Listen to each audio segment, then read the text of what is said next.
Assalamualaikum, apa khabar penonton Nona semua? Mira doakan anda baik-baik sahaja dan terus cekal mendepani ujian hidup.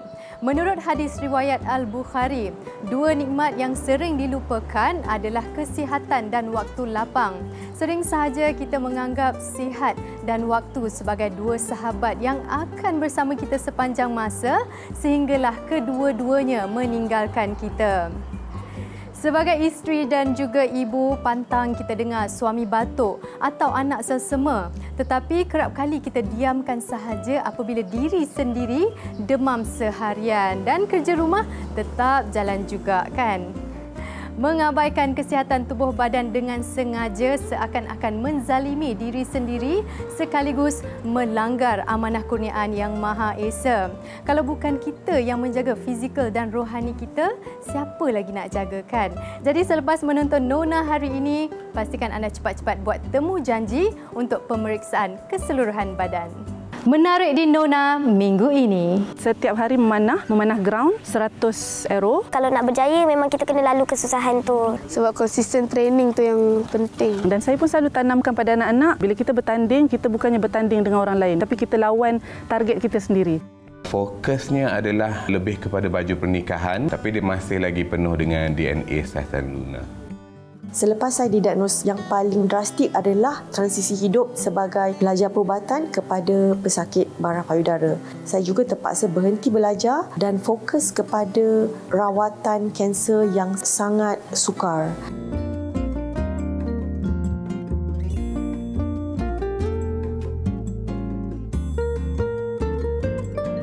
Kecemerlangan remaja berusia 12 dan 14 tahun dalam kejohanan memanah berkuda cukup membanggakan rakyat Malaysia. Abdul Rahman Ahmad Muaz berjaya mendapat tempat pertama, manakala adiknya Heba Nur Saibah Ahmad Muaz mendapat tempat kedua dalam kategori masing-masing ketika menyertai kejohanan European Kids Horseback Archery Championship 2024 di Perancis.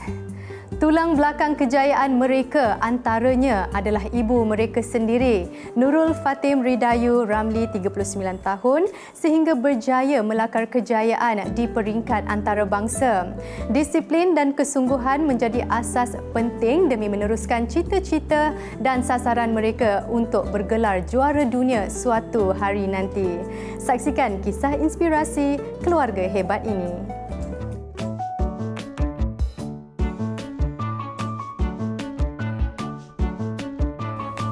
Sukan ini bukan sekadar hobi tetapi merupakan sunnah Nabi Muhammad yang menyarankan umatnya untuk menguasai ilmu memanah, berenang dan berkuda. Pasangan Nurul Fatim Ridayu dan Ahmad Muaz Muhammad Nawawi menjadi pemangkin kejayaan anak-anak mereka dalam sukan memanah berkuda sehingga berjaya menampa nama di peringkat antarabangsa. Dia bermula pada tahun 2022. Waktu tu setiap tahun saya ada wish list saya apa yang saya nak capai setiap tahun. Jadi untuk 2022 tu wish list saya ialah saya nak pandai berkuda. Kemudian at the same time saya ajak anak-anak saya pun siapa yang berminat jomlah join. Mula-mula memang Rumi yang belajar berkuda. Lepas tu dia ajak Adroman pun join lah. Kami memang minat juga untuk berkuda ni. Jadi kami pun nak try lah untuk mana berkuda ni. Abdul Rahman dan Heba Nusaibah Ahmad Muaz antara 6 anak kepada ibu bapa hebat ini yang dilihat semakin menyelah bakatnya dalam sukan memanah berkuda. Mula-mula kami berkuda dulu, tak ada pun plan nak manah berkuda tu. Sebulan pertama tu Heba sebenarnya tak minat sangat. Sebab dia bila dah sampai, dia kan walk, trot, canter. So bila dah start canter, kuda berlari tu, dia start melecet punggung. So Heba kata, Umi nak stop lah. Sebab memang sakit melecet lah macam tu. Lepas tu Umi kata cuba lagi sebulan dulu. Kalau rasa tak boleh go juga, okey boleh stop lah. Tapi lepas dia dah start canter, dia seronok. So teruslah sampai ke hari ni. Berkat kesungguhan dan bimbingan daripada ibu mereka, Abdul Rahman dan Heba telah menunjukkan semangat yang membara untuk melangkah ke fasa seterusnya. Tengok dalam sebulan tu, coach kami yang dekat stable tu cakap kat situ ada memanah juga. Dia pun cakap lah nak tak belajar sekali memanah ni. Benda baru kan, jadi macam nak try lah kan. Bila start combine kan tu yang diorang excited dan diorang rasa menarik lah sukan ni. Kami tengok ada student-student yang dah boleh, jadi kami macam rasa teruja nak belajar lagi. Belajar berkuda 3 bulan, lepas 3 bulan belajar memanah, lepas tu gabungkan, so dia progress from there. Kali pertama tu belajar sama-sama lah. Tapi sekarang diorang yang lagi progress laju lah. Umur baru setahun jagung, darah baru setampuk pinang. Masih muda dan tidak banyak pengalaman dalam sukan yang diceburi bukanlah halangan buat pasangan adik-beradik ini untuk bergelar juara dunia. Sebaliknya, latihan yang konsisten boleh menjadi kunci kejayaan mereka. Diorang ni lebih kurang dalam 2 tahun lah dalam bidang sukan memanah berkuda ni. Jadi tahun pertama kami just join local punya competition. Tahun ni tahun yang kedua lah. Daripada hujung tahun lepas tu dah start introduce diorang ke pertandingan tapi di Indonesia.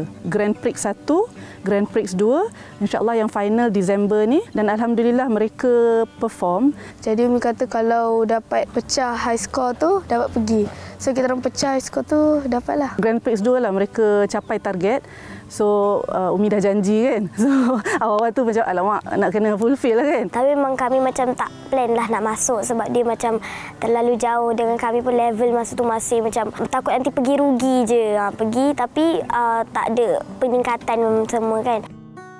Berlandaskan kekuatan semangat juang yang tinggi, keluarga hebat ini nekat menggunakan dana pribadi bagi meneruskan cita-cita mereka untuk menyertai pertandingan di Perancis. Perjalanan ke Paris tu memang semua itinerary semua buat sendiri. Transport apa yang murah, penginapan apa yang murah. So tu yang akhirnya kami flight stop over dekat Doha.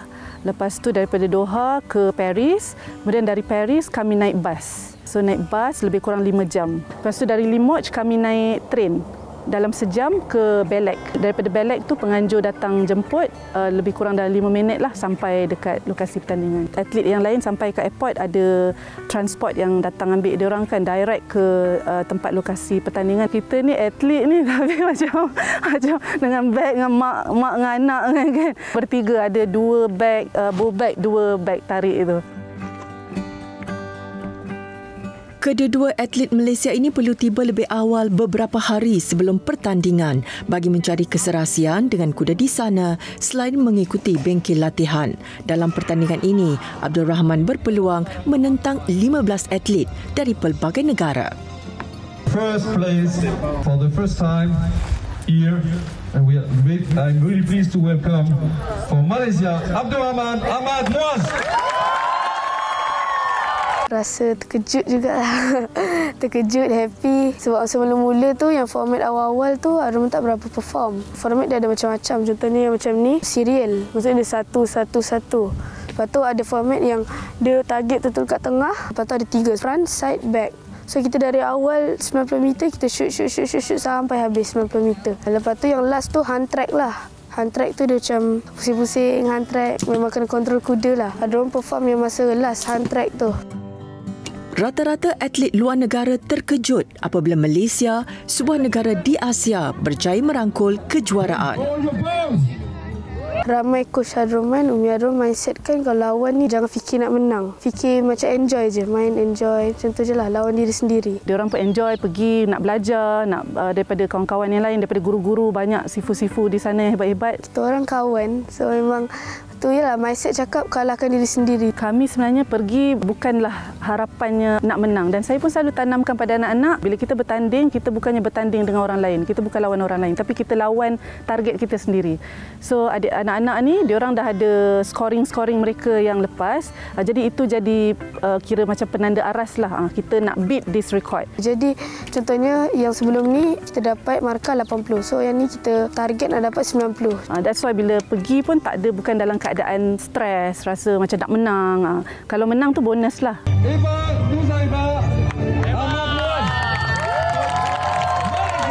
Kalau tidak dipecahkan ruyung, manakan dapat sagunya.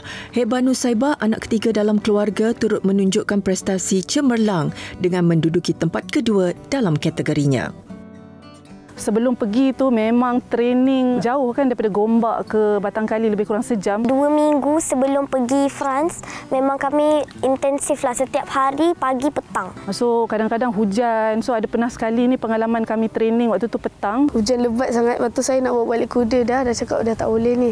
Tu mak saya suruh habiskan juga training sampai 3 set. Kita kena train juga at least 3 set. 1 set dalam 6 run. Lepas tu hujan lebat masa tu, air naik. Sebab dekat Batang Kali tu kami kena cross sungai. So waktu tu memang tangan ni dah tak rasa dah, sejuk sangat. Saya memang main je lah macam tu. Dengan kuda dah tak senang duduk. Kita orang nak kena tarik ni. Macam nak hanyut kuda tu sebab deras sangat kan. Tapi yang penting kita training betul-betul, kita usaha betul-betul.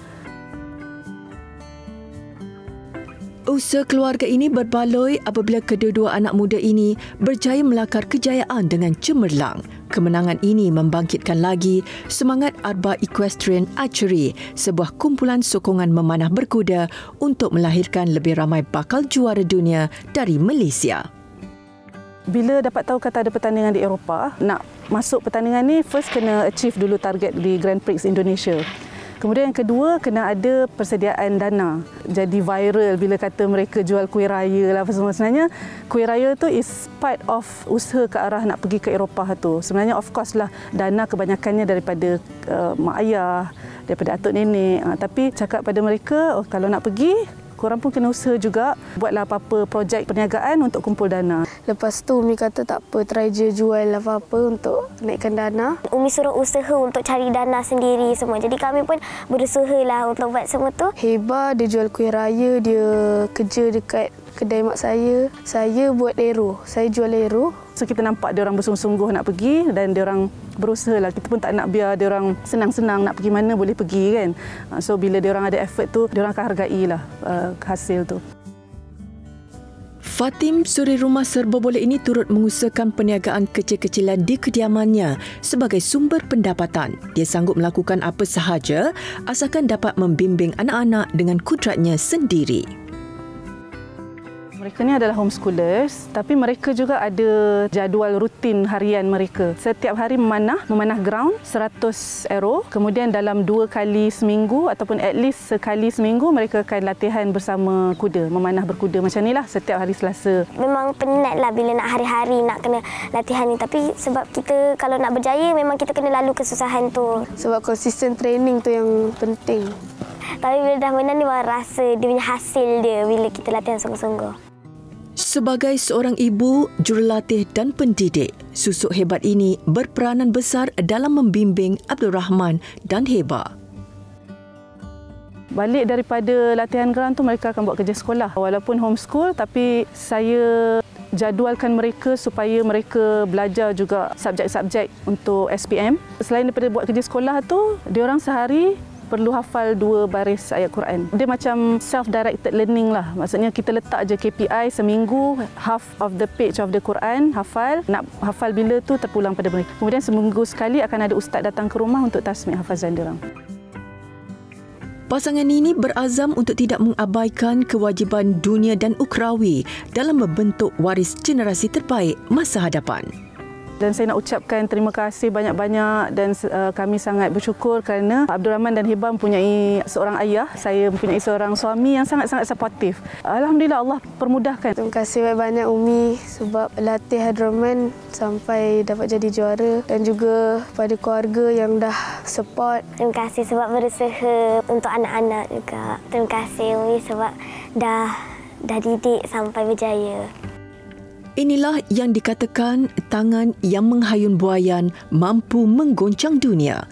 Ibu hebat pastinya akan melahirkan legasi yang sama hebat. Semoga kesungguhan dan disiplin Abdul Rahman serta Heba Nusaibah menjadi inspirasi kepada anak-anak lain untuk mencuburi sukan memanah berkuda, seterusnya mencipta kejayaan di peringkat global.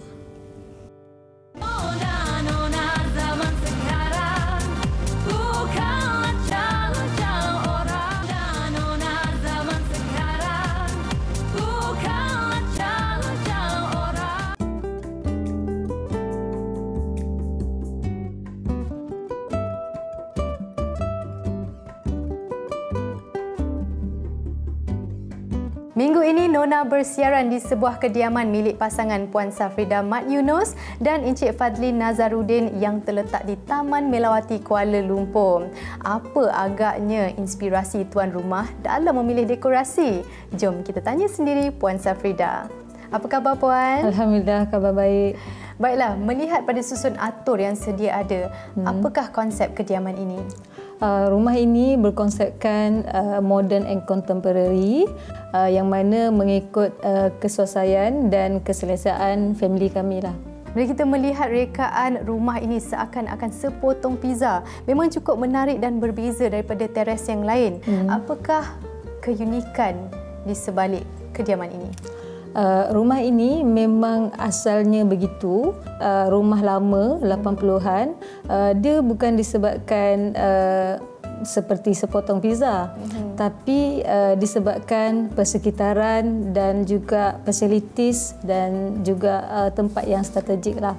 Dan ada yang juga kita dengarkan segelintir masyarakat di luar sana beranggap rumah kecil tidak perlu didekorasi. Apakah pendapat Puan dan mungkin juga ada tip atau pesanan? Bagi pendapat saya secara personal, rumah kecil ataupun rumah besar dia bukan tak boleh didekorasi.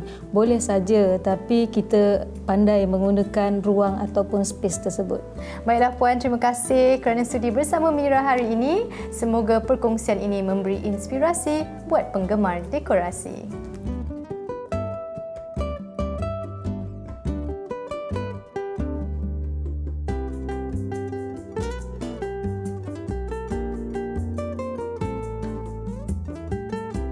Saat melangkah ke gerbang singgahsana, pastinya pasangan raja sehari mahu mengabadikan memori indah dalam persalinan yang terbaik. Maka pemilihan busana pengantin yang tepat sering menjadi keutamaan bagi mereka yang ingin melangsungkan hari bahagia. Seth and Luna Malaya, sebuah jenama yang tidak asing lagi dalam industri fashion tempatan. Terbaharu, mereka dua ini mengetengahkan pilihan busana pengantin menerusi gandingan tradisional dan moden. Persalinan minimalis tetapi masih tampak mewah bergelar seorang pengantin. Moga paparan lensa gaya kali ini memberi pilihan buat bakal mempelai. Biarpun hampir sedekat berkecimpung dalam industri fashion, nukilan mereka dua ini sememangnya menjadi persalinan pilihan buat pasangan raja sehari. Terbaharu, koleksi Opulence mampu menyelahkan keanggunan pengantin dengan saduran perincian yang halus. Rekaan menawan ini menjanjikan sentuhan feminin sesuai buat mereka yang mahu berpenampilan manis dan mempesona di hari bahagia. Annually kita akan ada collection wedding lah. Selain daripada collection raya, kita juga dalam setiap tahun akan ada collection wedding. So tahun ni kita orang decide untuk ambil tema opulence. Opulence ini adalah ready to wear. Maksudnya baju-baju ini dia sedia dipakai, pre-order online lah. So untuk collection opulence ni fokusnya adalah lebih kepada baju pernikahan yang mana kebanyakan siluetnya baju seperti baju kurung, kebaya dan ada twist sikit lah, dia nak nampak macam dress sikit. Tapi dia masih lagi penuh dengan DNA Seth and Luna. Lebih menarik apabila setiap persalinan siap pakai ini direka istimewa dan menepati citarasa wanita masa kini. Collection kali ni basically untuk detailing perincian dia tu, each and every look tu dia lain-lain lah, sebab kita nak bagi dia ada karakter yang tak sama semua tu. So ada yang dia punya shiny tu tak banyak sangat, tapi dia ada yang 3D tu, tapi dia tidak nampak terlalu chunky yang kuat sangat sebab kita masih gunakan tone colour yang sama, which is off-white, cuma jenis manik saja yang banyak berbeza. Warna putih ni sesuai untuk nikah sebab dia nampak suci. So baju nikah diorang akan beli dan simpan, and then colour putih dia timeless kan. So dia boleh bagi dekat anak dia in future. Dia macam tu. Perincian setiap koleksi diilhamkan mengikut karakter yang berbeza dan mempunyai makna tersendiri. Pemilihan corak sulaman dan fabrik dilakukan dengan penuh teliti oleh kedua-dua mereka ini bagi memastikan setiap helaian membawa identiti serta kehalusan seni yang tinggi.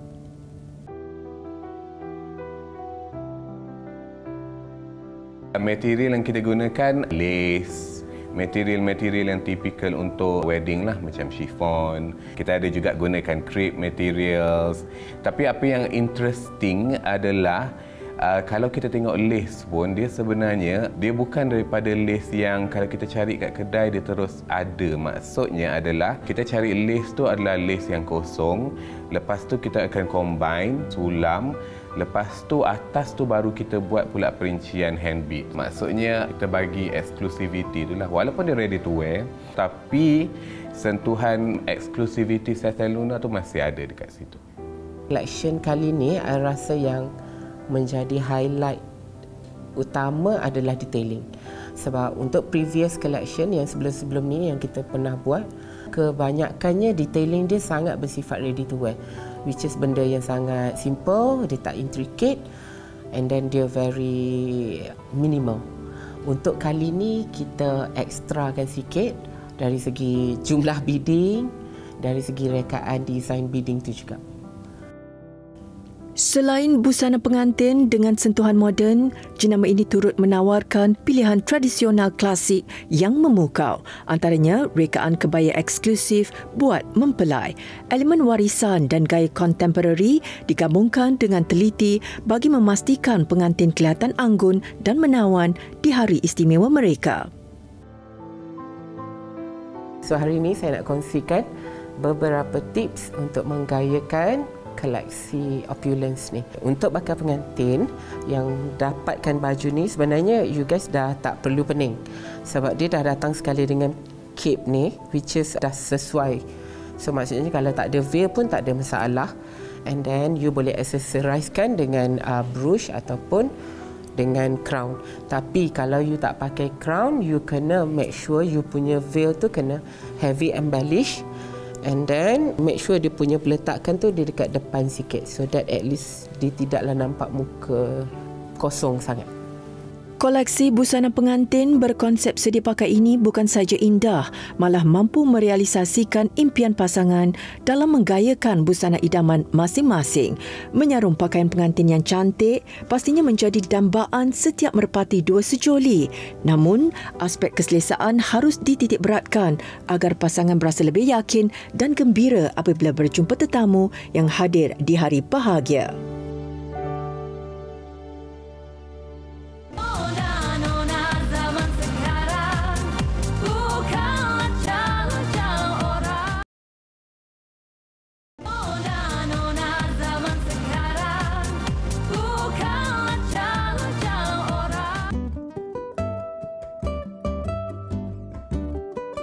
Penyakit kanser terjadi apabila berlakunya pertumbuhan sel-sel yang tidak terkawal. Penghidap memerlukan rawatan yang sesuai bergantung kepada jenis kanser dan tahapnya. Selain perubatan yang terbaik, pesakit kanser semestinya memerlukan sokongan moral daripada insan tersayang untuk terus berjuang demi sebuah kesihatan. Masih ramai wanita di luar sana yang tidak ambil cakna akan kehadiran pembunuh senyap ini. Sempena Bulan Kesedaran Kanser, Nona diundang bagi mendengar beberapa kisah wanita hebat sebagai pemandiri kanser dan juga pengalaman sebagai penjaga pesakit kanser. Moga program ini dapat membuka minda umum akan penyakit kanser payudara. Sejajar dengan kempen kesedaran kanser payudara, baru-baru ini berlangsungnya program Moments of Care di sebuah hotel terkemuka di Kuala Lumpur. Hiba Abdul Rahman, 34 tahun, antara pesakit yang berjaya bebas dari penyakit kanser. Dia disahkan menghidap kanser payudara tahap 2 ketika berusia 25 tahun. Hiba pada awalnya telah menerima diagnosis yang salah selama 4 tahun. So apa Hiba buat? Hiba jumpa doktor pakar yang lain untuk reconfirm the diagnosis masa 2015, sebab masa tu bukan sahaja ada lump tapi juga ada pendarahan daripada my nipple. And masa Hiba dapat second opinion, doktor tu dah confirm Hiba ada kanser payudara. Semasa Hiba diagnosis kanser payudara, Hiba buat chemotherapy, buat mastectomy, buat radiotherapy, buat targeted therapy, buat hormone therapy juga. Tetapi in between, Hiba ada buat surgery yang lain sebab ada side effect daripada ubat kemo. Saya start dapat ovarian cyst dekat saya punya ovaries. Sekarang Hibah punya immune system pun tak berapa bagus sebab dah terlalu banyak surgery juga. And Hibah pun alhamdulillah keluarga Hibah baik. And then Hibah ada kawan-kawan yang baik juga yang selalu jaga Hibah. And masa treatment pun Hibah selalu ada orang untuk jaga Hibah. Alhamdulillah my friends pun akan step in untuk take turns tolong my family juga. I think if I didn't have this kind of support system, memang susah Hibah go through cancer. So for a lot of patients yang dekat luar tu, memang your support system sangat penting. And kalau ada orang dekat luar tu yang tahu anyone that's going through cancer juga, it's good for you to support them. Just once in a while boleh message tanya like how are you. Manakala bagi Dr. Kartini Kamalul Arifin, dia dapat mengesan kanser payudara tahap 1 pada tahun lalu. Tanpa berlengah, dia terus membuat rawatan awal untuk mengubati kansernya daripada terus merebak dan menjadi lebih parah. Sebelum ni kan saya tak ada awareness pun sebab bila tak kena dekat hidung sendiri jadi kita tak ambil tahu. Tapi bila dah diagnose kanser tu barulah saya faham dan sebenarnya banyak stigma, banyak ketakutan, banyak benda-benda yang fakta dia mungkin not out there. So bila tak ada awareness kita rasa takut. Bila kita takut dengan sesuatu yang kita tak tahu, jadi benda tu dia akan memudaratkan. Contohnya kalau kita tak tahu pasal kanser and then suddenly we are diagnosed. That's why a lot of patient tak keluar untuk share ataupun takut untuk check up. Dan saya merasakan juga yang saya ni seorang yang jaga saya punya pemakanan, saya exercise, saya consider lah kan, saya sendirilah diagnose, saya sendiri pandang diri saya ni sihat. Jadi bila saya jumpa lam dekat payudara kiri saya, masa saya tengah mandi, it's not even a self-examination. My hands just went through my breast and I found the lump. Saya sangat-sangat terkejut kerana keputusan mammogram saya pada tahun sebelum itu kan mengatakan yang tak ada apa-apa pun yang dia lihat daripada mammogram punya report. So bright she can burn your eyes, better look the other way. Berlainan pula kisah selebriti Atilia Harun yang menjaga ibunya, Salamia Hassan, seorang pesakit kanser. Penyanyi bersuara lunak era 70-an ini dikesan menghidap kanser payudara pada tahun 1997. Apa yang I buat sebagai seorang yang dah tahu tapi tak boleh tunjuk yang I tahu is to give her a lot of emotional support. Di mana saya give her less problems as a 20 tahun punya girl at that time. Without showing that saya tahu kepada dia, saya cuba memahaminya dengan memberi sebanyak positivity dan support yang boleh daripada seorang anak. Dan apa yang saya ingin kongsikan adalah tidak salah anda berkongsi dengan keluarga yang terdekat. Especially sekarang ni kids, they're so clever. I think diorang pandai daripada kita. Diorang lebih banyak information. Macam saya dulu tidak ada Google, jadi saya banyak bertanya kepada anti-anti doktor, kakak-kakak jururawat and all that, no. Dan saya cuba memahami apakah proses sebenarnya, apakah benda, apakah kemoterapi, apakah stages, yang different stages. So saya belajar dengan sendiri. Kanser payudara adalah pembunuh senyap yang menjadi antara punca utama kematian wanita di Malaysia. Langkah-langkah pencegahan harus dibuat pada peringkat awal dengan melakukan saringan secara berkala. So untuk semua wanita yang kat luar, please check payudara dengan pakar. Early detection really saves lives. The earlier and faster patient diagnose, the better chances of survival pun lagi bagus. Mungkin ramai yang takut nak pergi check up sebab takut tahu apa yang tak tahu. Tapi saya tak tahulah. Untuk saya lebih rela tahu daripada tak tahu. Bila saya tahu, saya dah tahu apa saya nak buat. Dan itulah yang sebenarnya akan increase kita punya survival rate. Bila dah terlambat, bila dah stage 3 atau stage 4, doktor pun tak boleh buat apa. Doktor kata, puan, kalau you dah stage 3 ke 4, mereka akan letakkan kita dalam treatment yang untuk macam menanti saja. Waiting lah untuk kematian ataupun apa yang berlaku, kecuali kita bangkit sendiri. Tapi kalau you early stage, 90% survival rate lebih tinggi. Ladies out there, you kena check, you kena selalu buat medical check up dan juga breast examination. Breast examination tu senang sangat you boleh buat kat rumah. When you're doing your when you're showering, you don't even have, tak perlu keluar pergi klinik ke hospital, kita boleh buat sendiri. Macam itulah saya dapat tahu yang saya ada ketumbuhan. Alhamdulillah kerana saya membuat check itu awal, saya boleh pergi ke hospital and take it out. Alhamdulillah it was not cancerous. Tapi doktor tu cakap kalau saya lambat, kemungkinan benda tu jadi kanser kerana saya mempunyai history dan ibu saya pun ada kan. Pelbagai aktiviti dan kempen digerakkan oleh badan kerajaan dan bukan kerajaan bagi memberi kesedaran tentang penyakit kanser. Setiap wanita haruslah sentiasa peka dengan keadaan kesihatan diri masing-masing kerana mencegah adalah lebih baik daripada merawat.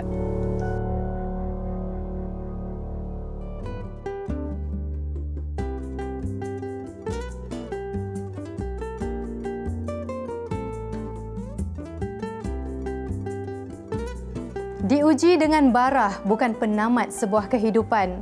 Sebaliknya, terus bangkit demi melawan penyakit dengan cara yang lebih positif. Dr. Aisyah Asmadi, 40 tahun, seorang perunding perubatan dan kecergasan, adalah pemandiri kanser yang bergiat aktif sebagai jago bina badan.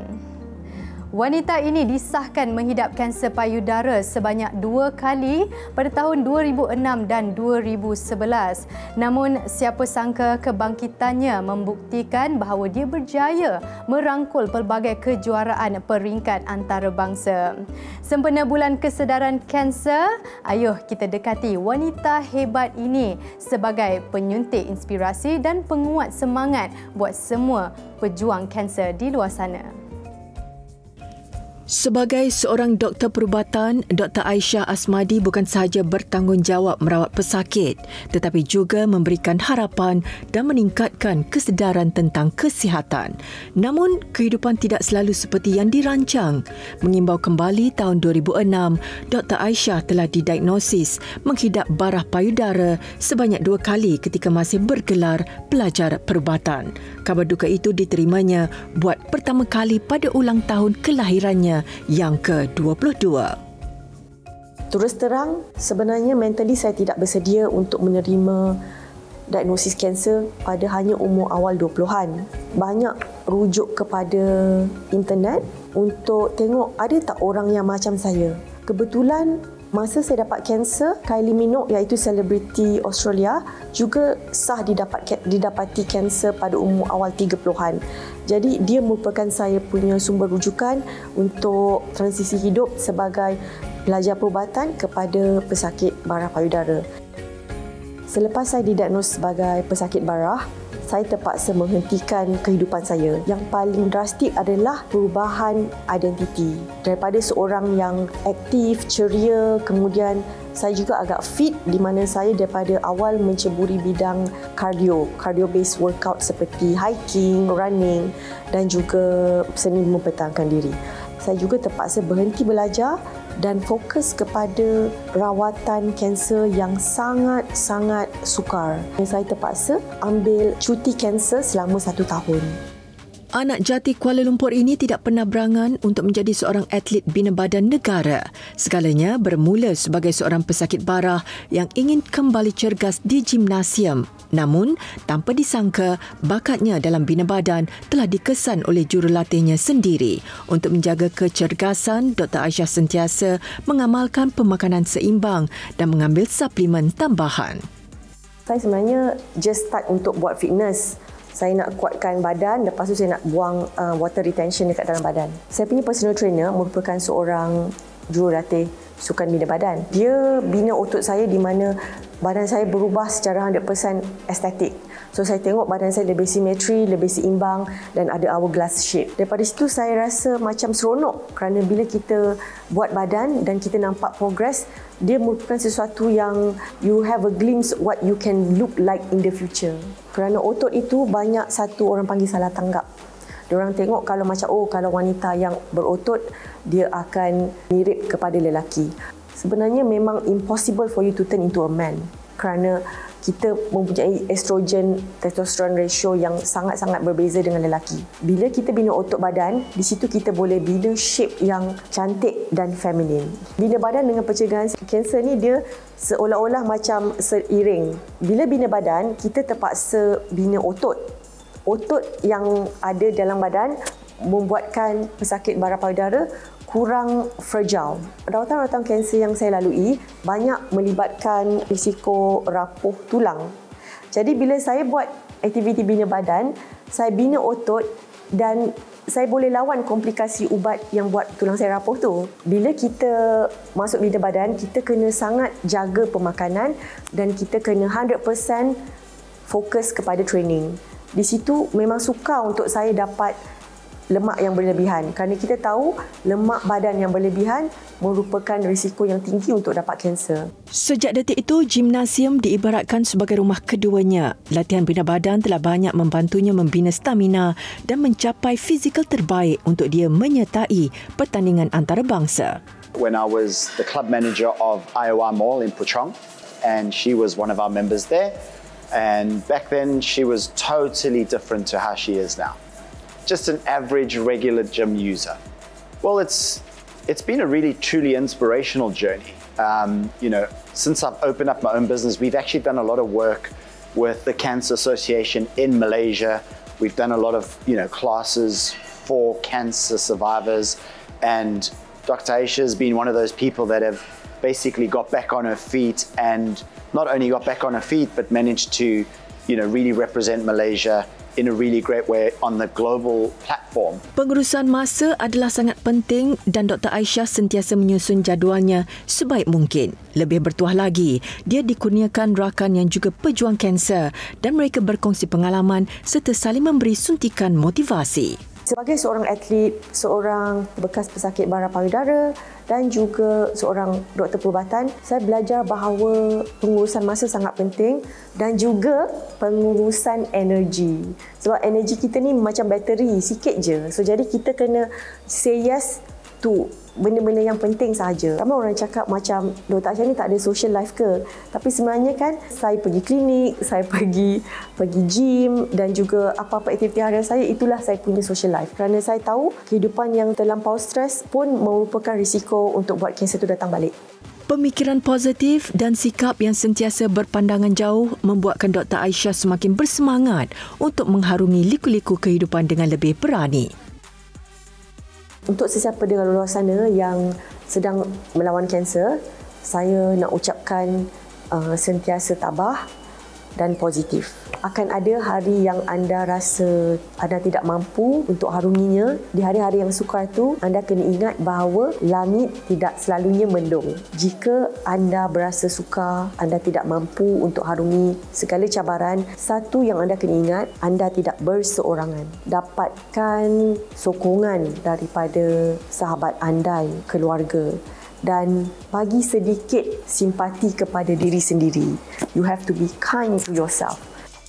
Ketahanan dan semangat Dr. Aisyah bukan sahaja memberikan kekuatan pada dirinya, malah menjadi sumber inspirasi kepada wanita yang masih berjuang dengan penyakit bara payudara. Melalui pengalaman, dia berjaya membuktikan bahawa tidak ada jalan mudah untuk kekal sihat. Dengan ketekunan dan semangat yang tidak pernah pudar, kita mampu mengharungi apa jua ujian yang datang. Semoga kisah ini menjadi sumber inspirasi kepada semua wanita di luar sana.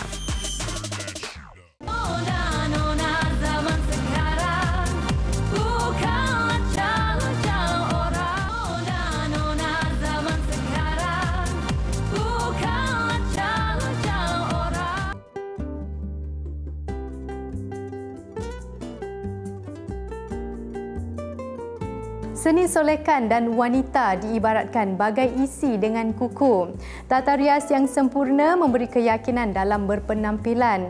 Ada yang gemar berdandan rapi dan tidak kurang juga cukup sekadar olesan gincu ketika keluar rumah.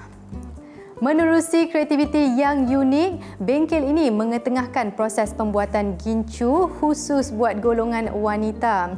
Pengunjung bukan sahaja berpeluang mempelajari teknik pembuatan gincu, malah dapat menghasilkan gincu peribadi mengikut kesesuaian warna kulit.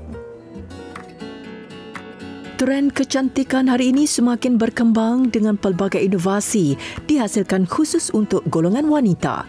Antara yang semakin diminati adalah penghasilan gincu secara DIY yang mampu memenuhi citarasa peribadi. Pembuatan gincu ini bukan sekadar melengkapi seni kecantikan tetapi juga sebagai satu bentuk ekspresi diri untuk menambahkan keyakinan wanita agar sentiasa kelihatan menawan. Berikut adalah antara bahan yang diperlukan untuk proses pembuatan gincu. Spatula, bikar, batang aiskrim, penimbang, alat pemanas gincu, pewarna, minyak jojoba, alat acuan gincu dan lilin lebah. Saya nak ajar you orang macam mana buat lipstick sendiri. So first step kita nak pilih satu color dulu. So macam lipstick ini dia punya bawah dia ada satu color code 4. So kalau dia sudah 4 you tahu, so kita nak guna color code ini. So kalau macam you sudah pilih 004, so kita nak tunjuk dekat sini lah. So macam pink 0.16. So lepas tu kita nak letak yang ni pink punya kana sampai gelas ini sampai 0.16. So kana next ialah itu reg 13. So sekarang kita nak letak drop sampai 0.28. So yang ni coloring kita guna yang tu saya untuk buat minyak. Macam kita ada banyak reg 13, brown, semua guna saya lah. Macam you ada sensitive punya problem atau allergic punya problem, you boleh guna juga. Okay, so we continue. Bagi orange color. So for the next step, kita akan guna yang ni beeswax. So kita sekarang akan letak egg-gram dalam kita punya glasses. Yang next step kita akan letak bau dekat kita punya lipstick. So dekat depan kita ada banyak essential oil. Kita boleh pilih maksimum 2 essential oil. Sekarang kita akan letak satu drop dekat yang kita punya glasses. Masukkan beberapa titis minyak jojoba ke dalam bahan tersebut untuk mengawal tekstur gincu.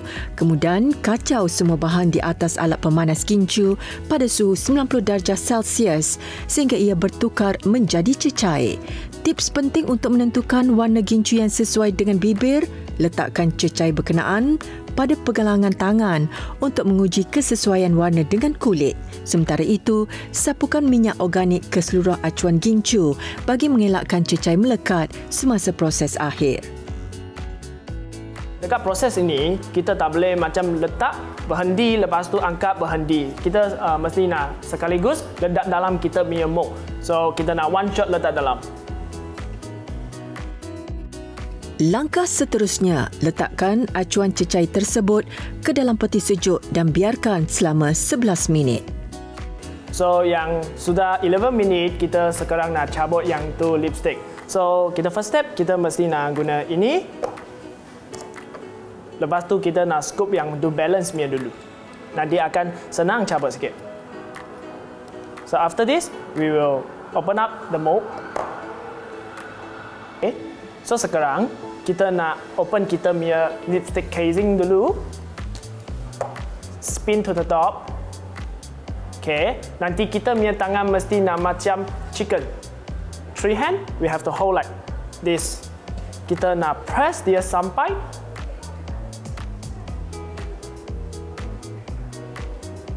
Lepas tu kita sekarang nak pull out very lightly. So kita punya lipstick sekarang sudah jadi. So kita nak buat lagi satu lipstick. So sama punya cara. Lepas tu kita punya tangan mesti nak chicken. Okay. Cabut carefully. Come out. Okay. So kita punya lipstick sudah habis. Kemahiran membuat gincu secara DIY bukan sahaja menyalahkan kreativiti tetapi juga memberikan kepuasan kepada wanita dalam menghasilkan produk yang unik dan berkualiti mengikut citarasa sendiri.